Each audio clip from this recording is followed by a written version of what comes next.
Bonjour Sandrine Rousseau. Bonjour.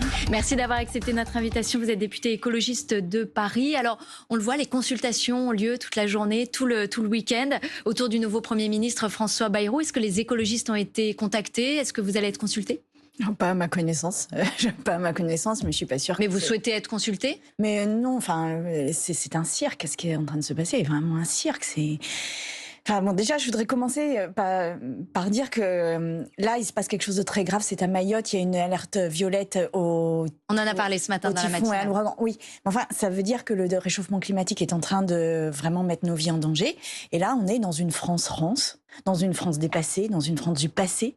Dans une France qui vraiment, on va chercher tous les leaders politiques qui ont fait la politique, mais qui ne la feront plus, quoi. On a un nouveau Premier ministre qui n'a jamais exercé de responsabilité. Très bien. Le bénéfice du doute, vous ne voulez pas lui accorder à François Bayrou? Mais c'est pour continuer la politique d'Emmanuel Macron. Emmanuel Macron est incapable de changer sa ligne. Et en fait, là, ça nous conduit dans une crise, mais majeure. Et pourquoi s'entête-t-il comme ça? Là, ce à quoi nous allons assister dans les semaines qui viennent, c'est à une espèce de confrontation d'ego, parce que les deux, je pense, ont un ego assez développé. Et donc, voilà, on va avoir une espèce de confrontation d'homme à homme. C'est ridicule. Et c'est pas du tout à la hauteur du moment. Et moi, je commence vraiment à être très inquiète. Je vais vous dire, vraiment, sincèrement, je suis très, très inquiète aujourd'hui. Très. Parce que je pense que là, ce qu'envoie comme message Emmanuel Macron, c'est qu'en fait la démocratie, le vote ne sert plus à rien. Et ce qu'il envoie comme message de manière constante depuis le début de son mandat, mais de manière exacerbée depuis quelques semaines, c'est l'humiliation des Français et Françaises qui se sont déplacés au vote. Et je pense que cela ne pourra que mal finir. Enfin, je vous le dis, vraiment là aujourd'hui, moi je suis inquiète de ce qui va se passer. Sauf que vous, effectivement, je comprends, vous dites, on est arrivé en tête aux élections législatives, la majorité relative, effectivement, de gauche, on aurait dû être nommé. Pour autant, là, il faut un accord de non-censure pour avoir un Premier ministre. Or, vous défendiez à moitié d'ailleurs Lucie Castet pour Matignon cette fois-ci, et elle aurait été censurée d'office. Mais on s'est engagé, on avait mis sur la table l'absence de 49.3, on avait dit... Mais cet accord de non-censure... Mais il existe cet accord de non-censure ou pas? Ou il a volé en éclats, là? Cet accord de non-censure, nous n'avons eu aucun espace pour tenter de le négocier. Et en fait, c'est pas à Emmanuel Macron de faire ça. Je ne sais pas si on comprend bien les choses, parce qu'il y a une espèce de technique parlementaire qui est compréhensible quand on est à l'intérieur de l'hémicycle. Enfin, vraiment, c'est parfois technique, mais là, on est arrivé en tête. C'était à nous de trouver les conditions de notre capacité à gouverner. Ça n'est pas à Emmanuel Macron de penser à la place de tout le monde. Sauf que vous auriez été censuré, ça n'est pas à Emmanuel Macron d'imposer à tout le monde sa ligne. Mais non, pourquoi? Mais parce que le socle commun l'avait dit, parce que le RN l'avait dit, parce qu'il y avait une majorité de censure. Ils avaient dit, s'il y a LFI dans le gouvernement, LFI a dit « Ok, moi je ne participe pas au gouvernement ». Enfin, au nom de quoi ils décident comme ça des choses? Encore une fois, il y a la démocratie. La démocratie, c'est les gens qui vont voter. Nous ne sommes que leurs représentants dans l'hémicycle. Ces gens ont désigné par leur vote un groupe arrivé en tête. Pourquoi, en France, on refuse ce fait? Mais vous auriez mis qui? Vous auriez mis qui à Matignon? Non, mais la question, elle n'est pas destinée à nous. C'est Emmanuel Macron.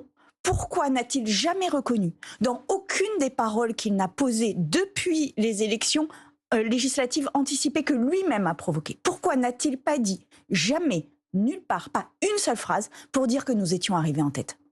Est-ce que ça n'est pas un déni démocratique majeur? Et là, ce déni, cette obstination, ce caractère obtus, entêté, nous conduit à la crise. C'est grave. La situation que nous vivons aujourd'hui est grave. S'il n'a pas appelé la gauche, c'est parce qu'il y avait un risque de censure. Du coup, il a conclu... Non. Ça n'est pas parce qu'il y avait un risque de censure. Bayrou, il y a un risque de censure, il l'a appelé quand même. Il n'a pas appelé la gauche parce qu'il ne veut pas de gouvernement de gauche, parce qu'il ne veut pas de politique de gauche, parce qu'il ne veut pas entendre que nous voulons changer la vie des Français, parce qu'il ne veut pas que nous changions sa politique. Ne sera pas censuré, parce que le RN ne devrait pas censurer. parce que il n'y aurait que les insoumis. Par exemple, Marine Le Pen a dit ce matin qu'elle ne posait pas la censure a priori, mais qu'elle ne posait pas non plus l'idée qu'elle ne censurerait pas. On est exactement dans la même situation que Michel Barnier, exactement dans la même. C'est-à-dire qu'on a eu Emmanuel Macron, on a eu Barnier, on a Bayrou, le prochain c'est peut-être Balladur, j'en sais rien. Au point où on en est, je pense que de toute façon, tout est possible pour que Emmanuel Macron ne change pas de politique. Aujourd'hui, la question, c'est comment fait-on changer la politique de la France. Et est-ce que vous... c'est plus par les urnes, manifestement. Ce qui est grave. Plus par les urnes, alors comment alors ? Eh ben, moi, je vous dis, c'est ça qui est grave. C'est que le message qu'envoie Emmanuel Macron, c'est vous pouvez voter, vous pouvez vous déplacer, vous pouvez faire des Mais c'est quasiment un appel au peuple, ce que vous dites. Non, ce que je vous dis, c'est que c'est un appel à la raison d'Emmanuel Macron. C'est de dire, là, c'est vous le problème aujourd'hui. C'est vous qui crispez l'intégralité de notre fonctionnement démocratique. Nous n'avons pas mieux que la démocratie. Nous n'avons pas mieux. C'est les phrases de Churchill. C'est le pire des systèmes à l'exclusion de tous les autres. Nous n'avons pas mieux. Donc maintenant, respectez cette vieille dame fragile et hyper puissante en même temps qui s'appelle la représentation. Vous, Bernard Cazeneuve, un homme de gauche, par exemple, vous ne l'auriez pas censuré ? Mais Bernard Cazeneuve n'a même pas été appelé, madame. Il n'a même pas été appelé. Il n'y a même pas eu un coup de téléphone. Il n'y a pas eu un coup de téléphone à Bernard Cazeneuve. Bernard Cazeneuve, c'est une hypothèse qui a existé sur les plateaux télé. C'est une hypothèse qui n'a existé nulle part. Bon, il a rencontré quand même en septembre le président de la République, donc à un moment, ça a quand même existé. Il n'a jamais été appelé. Jamais. Vous, est-ce que vous censurez a priori François Bayrou ? C'est-à-dire là, déclaration de politique générale, vous censurez d'office. C'est pas votre politique. Il va y avoir une décision du groupe écologiste qui va être prise et on verra ce qui se dit dans ce groupe. Mais je ne vois pas comment nous échappons à la censure. Enfin, je ne vois pas comment nous échappons au fait de contraindre Emmanuel... En fait, pardon, je vais le dire autrement, Emmanuel Macron n'est pas un homme de compromis, il est un homme de rapport de force. En fait, c'est ça qu'il nous dit. Donc, comment on monte le rapport de force vis-à-vis de lui ? Eh bien, la censure fait partie des maigres outils que nous avons. Donc oui, il va falloir monter le rapport de force. Vous dites, moi personnellement, en tout cas, je censure. C'est ça que vous dites. Moi, je pense que j'irai à la censure. Oui. Et vous espérez être suivi par l'ensemble du groupe écologiste ? En tout cas, vous militerez pour ? Ah oui, parce que la question, c'est vraiment de changer de ligne politique. Là, le déni écologique, le déni social, je rappelle qu'il y a un Français sur 3 qui se prive de repas parce qu'il n'a pas suffisamment d'argent pour manger. Quelle société qui est quand même parmi les plus riches du monde accepte qu'un tiers de sa population se prive de repas pour manger ? Mais on est où là ? Quand est-ce que là le peuple de Mayotte est en danger maximal et on fait comme si ce réchauffement climatique n'existait pas. Enfin, est-ce qu'il y a moi de cette France-là. Est-ce qu'il y a une condition pour laquelle vous ne censuriez pas ? Est-ce que vous pourriez dire, voilà, on se met d'accord sur 2-3 projets, si vous le faites, nous, on ne censure pas. Est-ce que vous êtes d'accord pour essayer de négocier Le groupe écologiste avait mis sur la table 11 propositions, qui étaient l'abrogation de la réforme des retraites, il y avait de mémoire une grande loi sur l'hôpital, bon... Oui, mais ça, c'est vos propositions. Après, François Bayrou en aura d'autres. Est-ce qu'on peut se retrouver au milieu sur un compromis ? Alors, nous sommes arrivés en tête. Nous sommes arrivés en tête. Sans majorité absolue ? Mais très bien, quand Emmanuel Macron n'avait pas de majorité absolue, personne ne lui a posé la question dans l'hémicycle. Oui, nous n'avons pas de majorité absolue, c'est à nous de faire fonctionner l'hémicycle. Mais vous seriez peut-être censuré au bout de 3 mois également ? Mais très bien, laissez-nous faire ça. Laissez-nous faire ça. Okay, ça, c'est la démocratie. Voilà, ça, c'est la démocratie, exactement. Vous lui donnez quelle espérance de vie à François Bayrou ? 3 mois. 3 mois, c'est un maximum ? Oui. Est-ce que vous avez entendu quand même François Bayrou qui s'est exprimé hier ? Il est revenu sur l'ADN, effectivement, du macronisme, mais quand même... Peut-être que ça peut vous parler, cette assignation à résidence, le fait qu'il y ait des codes et que tout le monde n'ait pas les mêmes codes, que dans les villages ou dans les villes, on ne soit pas logé à la même enseigne. Est-ce que ça vous parle, écologiste et social ? Absolument, absolument. Mais évidemment, il y a un énorme sujet autour... parce qu'en fait, le service public a été conçu comme étant quelque chose qui était le vecteur de l'égalité. On devait, quel que soit l'endroit où nous vivions, avoir accès à une école vraiment de très haute qualité. On devait avoir accès à des soins de très haute qualité. Tout ça est en train de se déliter, mais tout ça est en train de se déliter sous l'effet de quoi? Sous l'effet des politiques libérales. On disait qu'il fallait une répartition des emplois sur le territoire. Aujourd'hui, il y a plein d'endroits où on parle du dernier commerce. Là, je discutais justement avec les acteurs de l'économie sociale et solidaire qui souvent reprennent ce dernier commerce sous forme de coopérative, sous forme associative. Là, ils prévoient, avec le budget qui avait été présenté par Michel Barnier, 160 000 disparitions d'emplois. Ça va être un plan social tout à fait silencieux qui vont passer sous les radars. Je discutais avec les acteurs du fret, avec les syndicats du fret. Le fret ferroviaire, c'est ce qui remplace les camions pour les transports de marchandises. C'est absolument indispensable. Ils sont en train de fermer le fret SNCF. Ils sont en train de privatiser et de fermer. Alors, il y a d'autres filiales qui vont rouvrir. En fait, c'est une reconfiguration du fret ferroviaire.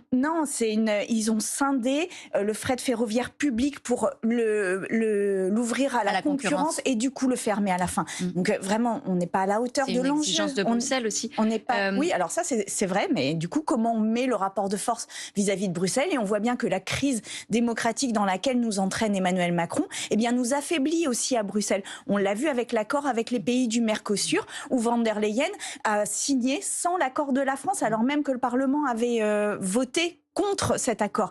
Ben voilà, je veux dire, vraiment cet entêtement, je voudrais que nous mesurions l'affaiblissement que cela génère pour la France à l'international et évidemment à l'intérieur. Il y a l'agence Moody's qui a dégradé la note de la France. À peine François Bayrou est arrivé parce qu'il n'y a pas de budget, parce qu'elle craint des dérapages, des déficits de la dette. Vous êtes prête à vous attaquer à cette dette de 112% du PIB ? Mais je ne vous demande pas de me croire moi sur parole. Je vous dis, croyez les faits. Regardez en Espagne, la gauche écologiste est au pouvoir.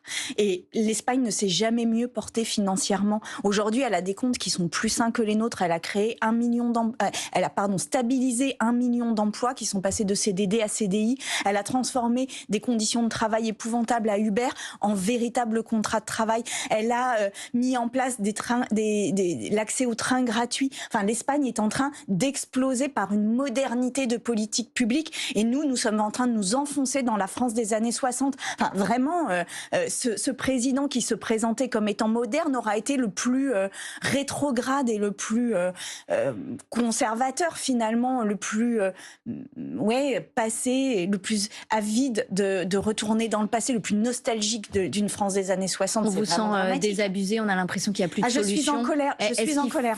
Est-ce qu'il faut qu'Emmanuel Macron s'en aille? Je pense qu'à la fin, la question va se poser, oui.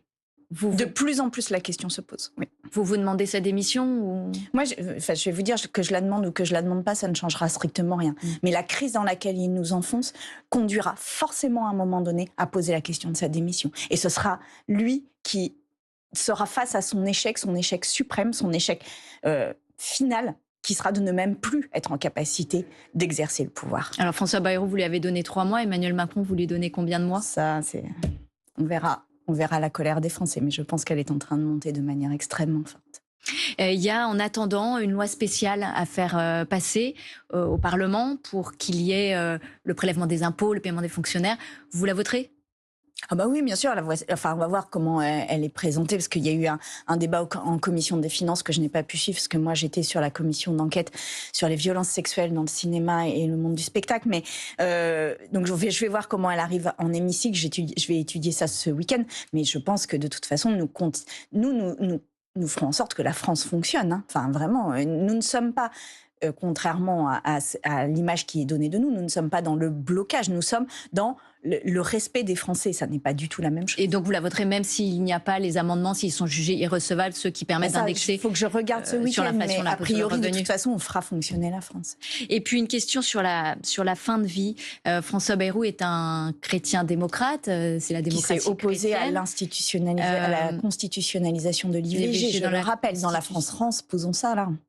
Vous êtes inquiète pour le côté sociétal, pour ce projet de loi sur la fin de vie qui devait éventuellement revenir au Parlement? Je suis inquiète surtout. Je suis inquiète surtout, je suis inquiète sur la fin de vie, je suis inquiète sur sa capacité à comprendre l'enjeu écologique majeur face auquel nous sommes. Je suis inquiète de sa capacité à entendre que les Français et Françaises ont besoin de quelque chose d'autre que la vieille politique. Je suis inquiète sur le fait que, je le dis parce que là je viens de rendre un rapport à l'Assemblée nationale avec Nicole Dubré-Chirat, qui est une députée du groupe Renaissance, avec laquelle nous nous sommes très bien entendus pour produire un rapport sur la santé mentale, la santé psychique et l'état de la psychiatrie. Je rappelle que les tentatives de suicide chez les jeunes femmes de 10 à 19 ans ont progressé de 570%. C'est une épidémie. Nous devons absolument prendre ça. Et quelles sont les raisons de ces gestes auto-agressifs ? Eh bien,